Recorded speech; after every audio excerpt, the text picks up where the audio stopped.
So, by the way, so I wanted to show you guys that. So basically, my best friend is leaving school because she's got a new school now because she's got a new school closer to her house and it takes longer to get to my school. So to make me feel better, my mum got me this necklace. So I get this half vest, then she gets friends, and then when you put them on, I'm gonna surprise her on Monday. It's Saturday today, so gymnastics.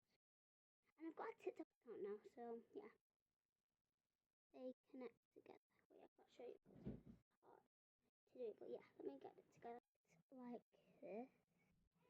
So when she leaves, we're having a party for her. So thanks for watching. Bye.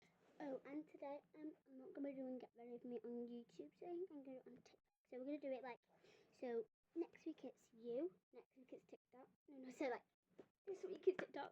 Then it's you next week. Then the next week it's TikTok. So we're just gonna do it like